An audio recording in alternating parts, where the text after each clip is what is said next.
यह जिले के विकास खंड भाग्यनगर स्थित परवाहा गांव में प्रमुख रूप से धान, गेहूं और मक्का की खेती होती है। परवाहा क्षेत्र में पुरुषों के साथ महिलाएं भी खेती और पशुपालन में बढ़ चढ़कर हिस्सा ले रही हैं। यहीं की एक महिला किसान हैं, गीता देवी, जिन्होंने वैज्ञानिक तरीके से खेती करके इस क्षेत्र का नाम रोशन किया है। परवाहा गांव की रहने वाली गीता देवी कृषि कार्यों से जुड़ी हुई हैं।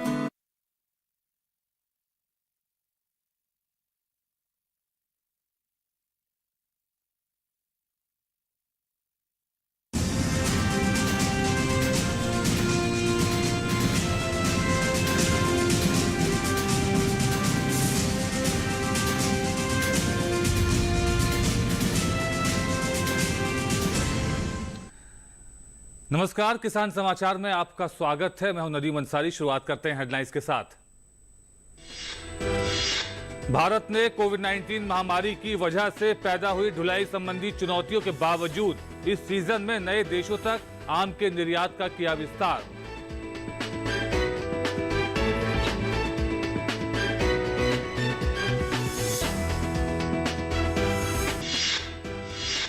राष्ट्रीय मत्स्य विकास बोर्ड ने वर्चुअल माध्यम से राष्ट्रीय मत्स्य कृषक दिवस मनाया। प्रतिवर्ष देश भर में सभी मछुआरों, मत्स्य पालक किसानों और संबंधित साझेदारों के साथ एकजुटता प्रदर्शित करने के लिए मनाया जाता है ये दिवस।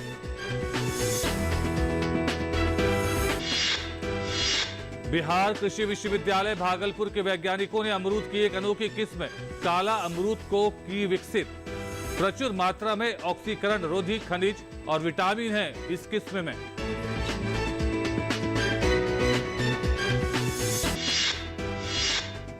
और प्रमाणित कृषि उत्पादों के निर्यात को बढ़ावा देने के लिए फाइबर और मिनरल से समृद्ध जलगांव केला की एक खेप दुबई को की गई निर्यात।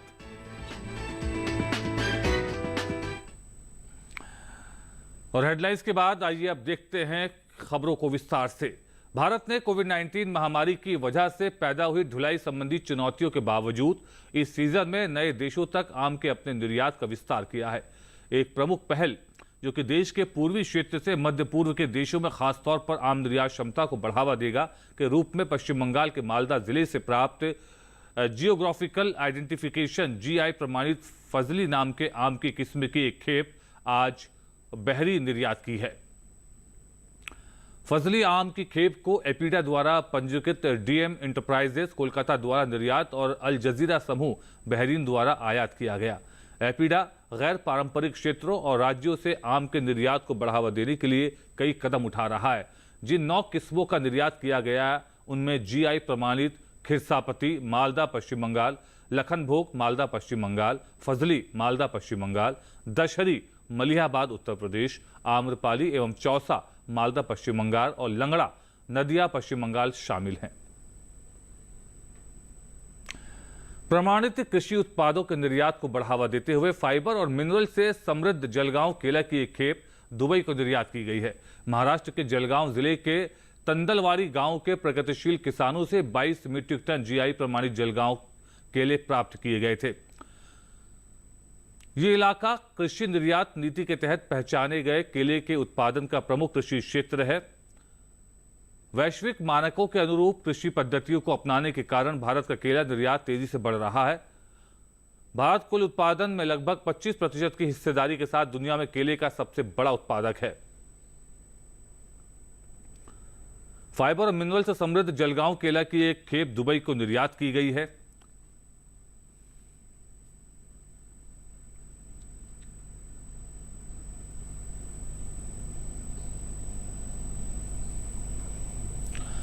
महाराष्ट्र के जलगांव जिले के तंदलवाड़ी गांव के प्रगतिशील किसानों से 22 मीट्रिक टन GI प्रमाणित जलगांव केले प्राप्त किए गए थे। वर्ष 2016 में जलगांव केले को GI प्रमाणीकरण मिला जो निसार गर्जा कृषि विज्ञान केंद्र KVK जलगांव में पंजीकृत था।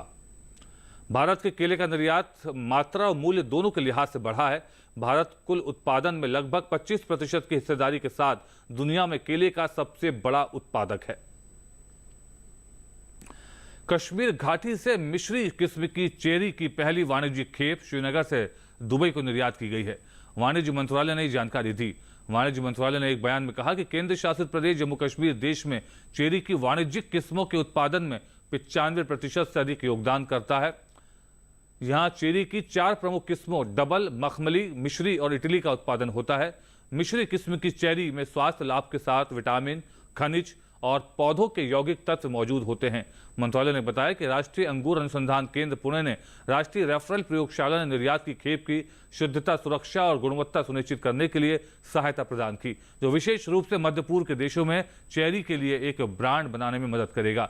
इसमें कहा गया है कि चेरी के वाणिज्यिक शिपमेंट की शुरुआत से आने वाले मौसमों में कश्मीर से विशेष रूप से मध्य पूर्व के देशों में कई समशीतोष्ण फलों जैसे प्लम, नाशपाती, खुबानी और सेब के निर्यात के लिए बड़े अवसर उपलब्ध होंगे।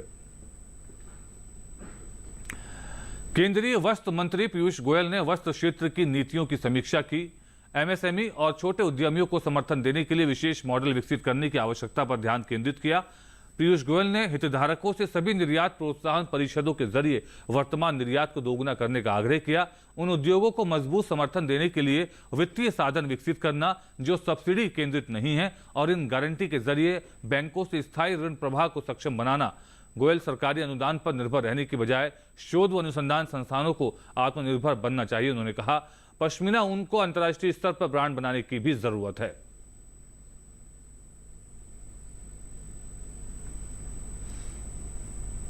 वस्त्र मंत्रालय का कार्यभार संभालने के बाद पीयूष गोयल ने वस्त्र क्षेत्र की योजनाओं और उनकी प्रगति की समीक्षा करने के लिए वस्त्र आयुक्त मुंबई के कार्यालय का पहला दौरा किया तथा कार्यान्वयन में तेजी लाने के उपाय सुझाए।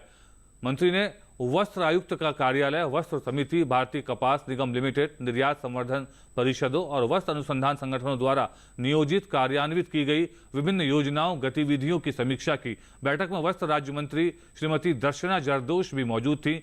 श्री यूपी सिंह सचिव वस्त्र एवं उप सचिव श्री वीके सिंह वीडियो कॉन्फ्रेंसिंग के माध्यम से नई दिल्ली में बैठक में शामिल हुए। केंद्रीय श्रम, रोजगार और पर्यावरण व जलवायु परिवर्तन मंत्री भूपेंद्र यादव से नई दिल्ली स्थित उनके आवास पर एफपीओ किसान संगठनों के प्रतिनिधियों ने मुलाकात की। इस दौरान किसानों ने केंद्र सरकार द्वारा लाए गए कृषि सुधार कानूनों का समर्थन किया और श्रमिकों के कल्याण के लिए पर्यावरण से जुड़े मुद्दों पर अपनी राय रखी। एफपीओ किसान संगठनों से हमारे संवाददाता ओपी यादव ने खास बातचीत की।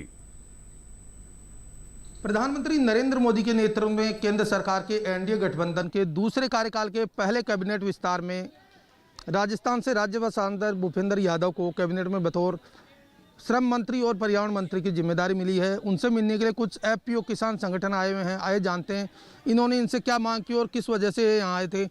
आप भूपेंद्र यादव जी से मिलने आए हैं। मंत्री जी से आपने क्या बात की? मंत्री जी से पर्यावरण के मामले में बात की हमने, उनको बधाई दी है मंत्री बनने पे। क्यों हमारा जयपुर ज़िले में कोटपुली तहसील है, वहाँ खनन का बहुत बुरा हाल है जिससे पर्यावरण प्रदूषण हो रहा है। पर्यावरण के मामले में हमने विस्तार बात की है। मोदी सरकार को बधाई देने के लिए राजस्थान से हमारे राज्यसभा सांसद श्री भूपेंद्र जी को कैबिनेट मंत्री बनाया और हम यही चाहते हैं कि हमारे क्षेत्र में एक बहुत बड़ा अभ्यारण्य है जैसे सरिस्का है, उसमें शेरों की संख्या कम हो रही है, प्रदूषण ज़्यादा बढ़ रहा है, तो उसको रोका जाए, उनमें अच्छी व्यवस्थाएं करवाई जाए। श्रमिकों का मसला भी है, श्रमिक सुधार कानूनों की बात हो रही है। बहुत सारे लेबर अभी माइग्रेटरी गाँव में आगे रोजगार नहीं है, उस पर आपने कोई बात हुई? सर, श्रमिकों के लिए है कि मैं राजस्थान से बिलोंग करता हूँ और वहाँ पर श्रमिकों को जो स्थानीय श्रमिक हैं वहाँ उनको नौकरी नहीं मिलती, तो हमने मंत्री साहब से बात करी कि स्थानीय लोगों को मौका दिया जाए। आप रोटी बैंक भी चलाते हैं, उसकी बातचीत भी मंत्री के की है? रोटी बैंक के लिए मंत्री साहब ने कहा कि आपको प्रधानमंत्री तक की आपकी बात पहुंचाई जाए। आप निःशुल्क कोरोना में एम्बुलेंस सुविधा कराई आपने। मैंने पर्सनल 37 डेड बॉडी का दाह संस्कार करवाया और मैं खुद कोविड पेशेंट हो गया। कोविड उठाते तो मेरे को कहा है कि आपके प्रधानमंत्री तक बात पहुंचाई जाएगी। सर्वप्रथम तो हम बधाई देने के लिए आए मंत्री जी को और कृषि कानूनों के लिए एक बहुत बढ़िया कानून बनाया है प्रधानमंत्री के नेतृत्व में। मोदी जी को धन्यवाद देना चाहता हूं कि किसान का बेटा को जिसे भूपेंद्र यादव जी को मंत्री बनाया, तो मैं समझता हूं तो किसान की अच्छी मदद करेंगे। तो देखा आपने तरह तरह की प्रतिक्रियाएं आई है, कुछ लोग और भी मौजूद है, युवा भी हैं, आइए बात करते हैं। आपसे क्या बात हुई मंत्री? उनसे आग्रह किया है कि भूपेंद्र जी के पास श्रम रोजगार मंत्रालय दिया है, प्रधानमंत्री जी ने। तो मेरा ये कहना है कि जो प्रधानमंत्री जी की रोज़गार की जो योजनाएं चल रही हैं उनमें युवाओं को ज़्यादा से ज़्यादा रोज़गार दें, और इसके साथ जो एक राज्य से दूसरे राज्य में कोरोना काल में जो मजदूर रुके हुए हैं, तो मैं प्रधानमंत्री जी से अपील करता हूं कि ये जो रोज़गार हैं उनको उनके राज्य में ही व्यवस्था की जाए और सबको रोज़गार दें। हमारी तो एक ही बात थी, जो कोरोना में जो व्यक्ति मारे गए उनको कुछ मुआवजा मिला जाए। युवाओं को, जो हमारे लोकल में जो युवा है ना, वो जो फैक्ट्री एरिया है हमारे एरिया में, नीमरान हो गया, भिवाड़ी हो गया, उसमें मतलब लोकल को रोजगार कम मिल रहा है, तो उसके ऊपर थोड़ा ध्यान। आप किसान हैं, किसानों के मुद्दे पे आपने कुछ बात? 3 कानून बने हैं, किसानों के हित में है। उनको हमने आग्रह किया है कि उनको दुरुस्त करके किसान को संतुष्ट करें। उनको बधाई दी। और हमारे यहाँ अलवर ज़िले में वो सरिस का अभ्यारण्य है, उसके उद्धार के लिए मेरे को कुछ करने का, शेरों की शेर बढ़ाने के लिए बोला है। मैंने रोजगार के मामले में युवाओं के लिए जो स्थानीय हैं उनको ज़्यादा से ज़्यादा स्थानीय को रोजगार दिया जाए, ना कि बाहर के लोगों को। निश्चित तौर पर केंद्रीय मंत्री से इन लोगों ने मुलाकात कर न केवल ग्रामीण स्तर की जो समस्याएं हैं उनसे अवगत करवाया, बल्कि श्रम कानूनों के दौरान किसानों के लिए और श्रमिकों के लिए भारत सरकार ने जो महत्वपूर्ण पहल की है उसको लागू करने की भी अपील की, और साथ ही साथ जल, जंगल और जमीन को बचाने के साथ भारत सरकार की पर्यावरण हितैषी नीतियों के लिए इनकी सराहना की। निश्चित तौर पर इस तरह की मुलाकातों से न केवल देश में एक समरसता का माहौल बनता है, बल्कि सरकार और जनता के बीच दूरियां कम होती हैं। मेरे सहयोगी संजय जैना के साथ में OP Yadav, DD news, Delhi. और राष्ट्रीय मत्स्य विकास बोर्ड ने वर्चुअल माध्यम से राष्ट्रीय मत्स्य कृषक दिवस मनाया। प्रतिवर्ष देश भर में सभी मछुआरों, मत्स्य पालक किसानों और संबंधित साझेदारों के साथ एकजुटता प्रदर्शित करने के लिए राष्ट्रीय मत्स्य कृषक दिवस मनाया जाता है। प्रतिवर्ष होने वाला यह आयोजन देश में पहली बार ओडिशा के अंगुल में 10 जुलाई 1957 को मेजर कॉप्स के प्रेरित प्रजनन में सफलता हासिल करने में प्रोफेसर डॉक्टर हीरालाल चौधरी और उनके सहयोगी डॉक्टर अली कुन्ही के योगदान को याद करने के लिए मनाया जाता है। प्रेरित प्रजनन के इस अग्रणी कार्य ने बीते कई वर्षों में मत्स्य पालन क्षेत्र के विकास को पारंपरिक से गहन मत्स्य पालन में बदल दिया है और आधुनिक मत्स्य पालन उद्योग की सफलता का नेतृत्व किया है। इसे एनएफडीबी के स्थापना दिवस के रूप में भी मनाया गया है। एन्सेफेलाइटिस से प्रभावित 5 राज्यों में सिर्फ 22 महीनों में 97 लाख परिवारों को नल के पानी की आपूर्ति मिली।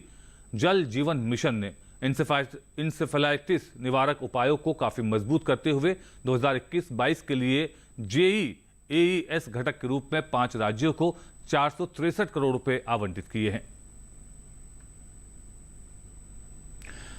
जल जीवन मिशन ने असम, बिहार, तमिलनाडु, उत्तर प्रदेश और पश्चिम बंगाल के प्रभावित जिलों में आर्थिक रूप से गरीब परिवारों को स्वच्छ नल के पानी की आपूर्ति होगी।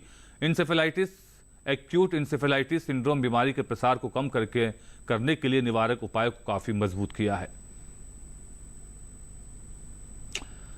प्रधानमंत्री नरेंद्र मोदी द्वारा जापानी encephalitis, acute encephalitis syndrome JEAES प्रभावित क्षेत्रों में हर घर को प्राथमिकता से नल का स्वच्छ पानी उपलब्ध कराने पर जोर देने के बाद जल जीवन मिशन ने एन्सेफेलाइटिस से प्रभावित प्राथमिकता वाले 61 जिलों में सिर्फ 22 महीनों में 97 लाख से ज्यादा परिवारों को नल के पानी की आपूर्ति की है।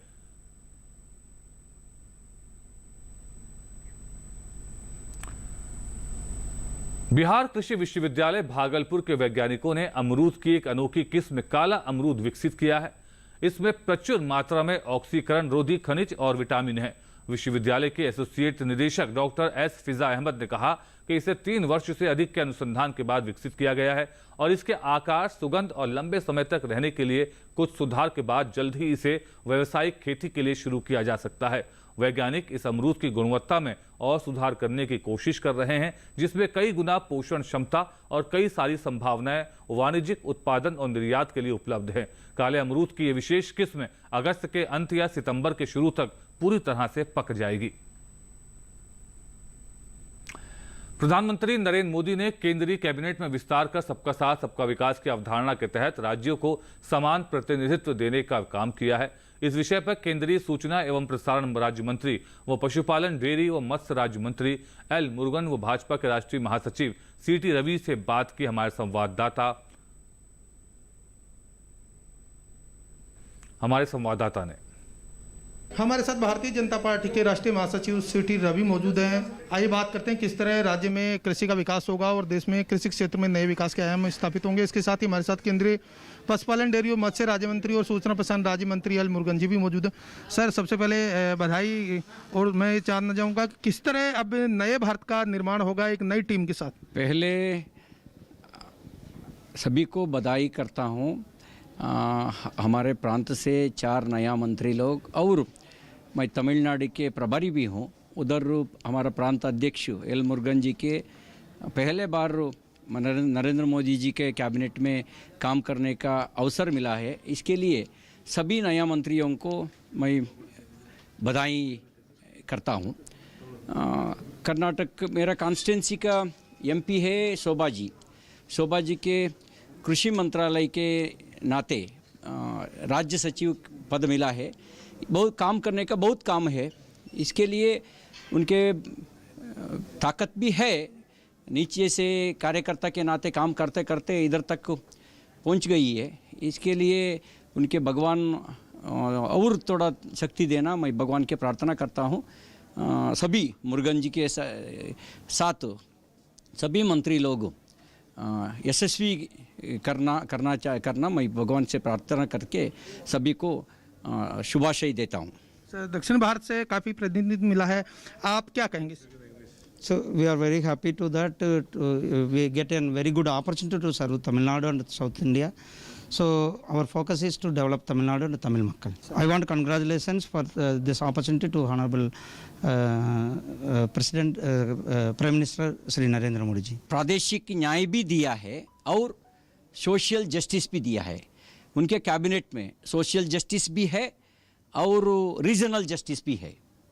पहले बार हर प्रांत का हर सामाजिक जनजातियों को अवसर मिला है। बहुत बहुत बधाई है। सर, दक्षिण भारत में बीजेपी को एक अच्छा लीड मिल रहा है। अब भविष्य में हम किस तरह देखें उभरते हुए भारत में, नए भारत में भारतीय जनता पार्टी का विस्तार? South India we are coming forward. For example, Pondicherry we got power. Our NDA government is there. Tamil Nadu we got 4 MLAs. Karnataka we have government. And remaining state, Telangana we are in MLAs, we have alternate, we are the alternative. Andhra also we are growing. So South India totally BJP is coming forward. निश्चित तौर पर प्रधानमंत्री नरेंद्र मोदी के नेतृत्व में समग्रता का रूप धारण करते हुए देश में न केवल भारतीय जनता पार्टी को विस्तार मिला है, बल्कि सबका साथ और सबका विकास की अवधारणा को ध्यान में रखते हुए देश के हर नागरिक का विकास करने के लिए कैबिनेट में सभी राज्यों को पूरी तरह प्रतिनिधित्व मिला है। मेरे सहयोगी कैमरामैन शुभम के साथ मोपी यादव, डीडी न्यूज, दिल्ली। और पीएमजीकेवाई भारतीय खाद्य निगम के कार्यकारी निदेशक आर.डी. नजीम ने कहा है कि केंद्र सरकार का उद्देश्य सार्वजनिक वितरण प्रणाली के तहत लोगों को अच्छी क्वालिटी का खाद्यान्न उपलब्ध कराना है ताकि महामारी के दौरान कोई भूखा न रहे। चेन्नई में पत्रकारों से बातचीत में उन्होंने कहा कि केंद्र ने पिछले वर्ष अप्रैल से नवंबर की अवधि में तमिलनाडु को 1 करोड़ 12 लाख अतिरिक्त खाद्यान्न उपलब्ध कराया है। उन्होंने कहा कि केंद्र सरकार की अंत्योदय अन्न योजना से तमिलनाडु में गरीबी की रेखा के नीचे रह रहे 18,50,000 लोगों को लाभ पहुंचा है। प्रति परिवार 35 किलोग्राम चावल उपलब्ध कराया गया है। लोगों को मुफ्त अनाज उपलब्ध कराने वाली प्रधानमंत्री गरीब कल्याण योजना का उल्लेख करते हुए उन्होंने कहा कि मई और जून के महीनों में 1 करोड़ 12 लाख लोगों को इस योजना का लाभ मिला है। खाद्य ग्रामोद्योग आयोग KVIC ने हाल ही में 3 देशों भूटान, संयुक्त अरब अमीरात, UAE और मैक्सिको में अपने ट्रेडमार्क का पंजीकरण कराया है। यह विश्व स्तर पर खादी ब्रांड की पहचान की रक्षा करने की दिशा में उठाया गया एक बड़ा कदम है। इन देशों के अलावा KVIC के ट्रेडमार्क आवेदन दुनिया भर के 40 देशों में लंबित हैं, जिनमें America, Qatar, Sri Lanka, Japan, Italy, Australia, New Zealand, Singapore, Brazil और अन्य देश शामिल हैं। जहां KVIC ने 9 जुलाई को भूटान में नवीनतम ट्रेडमार्क पंजीकरण हासिल किया, उसे संयुक्त अरब अमीरात में 28 जून को ट्रेडमार्क पंजीकरण प्रदान किया गया। इसके साथ ही KVIC पहली बार पश्चिम एशिया के किसी देश में ट्रेडमार्क पंजीकरण हासिल करने में सफल रहा है। इससे पहले KVIC को दिसंबर 2020 में मैक्सिको में खादी के लिए ट्रेडमार्क पंजीकरण मिला था। अब तक KVIC को 6 देशों जर्मनी, ब्रिटेन, ऑस्ट्रेलिया, रूस, चीन और यूरोपीय संघ में खादी शब्द का ट्रेडमार्क पंजीकरण हासिल था, जहां कुछ वर्गों में ट्रेडमार्क पंजीकरण दिए गए थे। हालांकि भूटान, संयुक्त अरब अमीरात और मैक्सिको में हाल ही में ट्रेडमार्क पंजीकरण के साथ ऐसे देशों की संख्या 9 हो गई है। इन देशों में KVIC ने खादी कपड़े, खादी रेडीमेड कपड़ों और ग्रामीण उद्योग के उत्पादों जैसे खादी साबुन, खादी सौंदर्य प्रसाधन, खादी अगरबत्ती से संबंधित विभिन्न वर्गों में पंजीकरण हासिल किया है। सरकार ने चालू रबी विपणन मौसम के दौरान अब तक 433 लाख टन से अधिक गेहूं खरीदा है। केंद्रीय कृषि मंत्रालय ने कहा है कि यह पिछले वर्ष की इसी अवधि के दौरान खरीदे गए गेहूं से 11.82% अधिक है। चालू विपणन अभियान से 49 लाख से अधिक किसान लाभान्वित हो चुके हैं। किसानों से न्यूनतम समर्थन मूल्य पर 85,581 करोड़ रुपए के गेहूं की खरीद की गई है। सरकार ने अपनी नोडल एजेंसियों के माध्यम से मूंग, उड़द, तूर, चना, मसूर, मूंगफली, सूरजमुखी बीज, सरसों बीज और सोयाबीन की 9,84,000 टन से भी अधिक की खरीदारी की है। मंत्रालय ने यह भी बताया है कि तमिलनाडु, कर्नाटक, आंध्र प्रदेश, मध्य प्रदेश, महाराष्ट्र, गुजरात, उत्तर प्रदेश, तेलंगाना, हरियाणा, ओडिशा और राजस्थान के 8 लाख से भी अधिक किसान इससे लाभान्वित हो चुके हैं। भारत सरकार के खाद्य और जन वितरण मंत्रालय के सचिव सुधांशु पांडे वाराणसी और आसपास के जिलों के दौरे पर हैं। हमारे संवाददाता हरिकेश बहादुर सिंह गौतम से खास बातचीत में उन्होंने कहा कि पैंडेमिक में खाद्य वितरण से किसानों को दोहरा लाभ हो रहा है तथा गन्ना किसानों के इथेनॉल की खरीद से किसान भरपूर लाभान्वित हो रहे हैं। ये वाराणसी का FCI का डिपो है और हमारे साथ हैं केंद्रीय खाद्य जन वितरण मंत्रालय के सचिव सुधांशु पांडे जी। पांडे जी उत्तर प्रदेश के दौरे पर हैं। यहाँ के किसान काफ़ी उत्पाद इस समय कर रहे हैं और इस उत्तम क्वालिटी का कर रहे हैं कि विदेशों में भी अब भेजा जाने लगा है। तो आपके दौरे से किसानों को और आम जनता को क्या फ़ायदा? देखिए, उत्तर प्रदेश में पिछले चंद सालों में जो हमारा खरीद की प्रणाली में बहुत मजबूती आई है, बहुत सुधार हुआ है और उसका सीधा लाभ किसानों तक पहुंचा है। इस साल हमने करीब 56 लाख मीट्रिक टन से ज़्यादा गेहूं की यहाँ खरीद की है रबी के सीज़न में। और जो हमारा पैडी का सीज़न था खरीफ के सीज़न में, उसमें हमने करीब 66 लाख मीट्रिक टन जो है वो पैडी की खरीद की थी। और इन दोनों में मिला करके गेहूं के लिए करीब 11,500 करोड़ रुपए का ट्रांसफ़र किसानों के अकाउंट में हो रहा है और करीब 12,500 करोड़ का ट्रांसफ़र जो है वो पैडी की खरीद से हुआ। तो सीधे से आप देखेंगे कि करीब 23,000 करोड़ का लाभ जो है किसानों तक पहुंचा और ये सीधे उनके अकाउंट में पैसा जा रहा है और 72 घंटे के अंदर हमारी कोशिश होती है कि ये पैसा उन तक पहुंचे। और जो मंडी की व्यवस्था है वहाँ पर बायोमेट्रिकली किसान को आइडेंटिफाई किया जा रहा है, जिससे कि बिचौलिए जो हैं वो ख़त्म हो जाएं और किसान का जो अपना प्रोड्यूस है वही मंडी पर लाए और उससे सीधे उसकी खरीद हो। उत्तर प्रदेश राज्य में आप देखिए, प्रधानमंत्री गरीब कल्याण अन्न योजना जो चल रही है उसके माध्यम से करीब 40,000 करोड़ की जो फूड सब्सिडी है वो लोगों तक पहुंचाई गई है। तो कोविड-19 पेंडेमिक के दौरान ये लोगों को एक बहुत बड़ी सुविधा है और इससे किसान को भी फ़ायदा है। किसान खुद भी कंज्यूमर है तो वो अपना अनाज बेच भी पा रहा है और उसके बाद उसको फ्री में वो राशन मिल भी रहा है।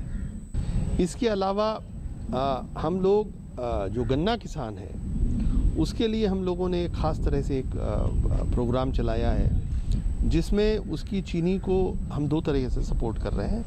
एक तो चीनी को एक्सपोर्ट करने के लिए हम भारत सरकार सब्सिडी दे रही है और इस साल करीब 60 लाख मीट्रिक टन जो है वो चीनी का निर्यात हुआ है, जो अपने आप में एक रिकॉर्ड है। इससे पहले इतनी चीनी का निर्यात कभी नहीं हुआ था। और दूसरा, उस चीनी को डाइवर्ट करके बची हुई जो सरप्लस शुगर हमारी इस साल हमारी उम्मीद है करीब 305 लाख मीट्रिक टन चीनी की पैदावार हो रही है पूरे देश में। तो 20% हम इथेनॉल बना करके और उसको अगर 1 लीटर पेट्रोल है तो उसमें 200 ml जो है वो इथेनॉल मिलेगा। तो उस इथेनॉल का पैसा भी जो है वो किसानों तक जाता है और किसानों को ही, उसके गन्ना किसान जो हैं उनको लाभ हो रहा है। तो इस प्रोग्राम के तहत भी करीब 18,000 करोड़ जो है वो पैसा किसानों को ट्रांसफ़र हो रहा है। सरकार मिनिमम सपोर्ट प्राइस के लिए इस तरह के व्यवस्था कर रखी है और जैसा कि पांडे जी बता रहे हैं कि एथेनॉल जब आ जाएगा, खरीद होगी उसकी, तो किसानों की आय दोगुनी नहीं बल्कि चौगुनी होगी। कैमरा पर्सन मनीष सिंह के साथ doctor Harkesh Bahadur Singh Gautam, DD news, Varanasi. और इसी के साथ किसान समाचार के इस अंक में फिलहाल इतने ही। हमारी पूरी टीम को दीजिए अनुमति। नमस्कार।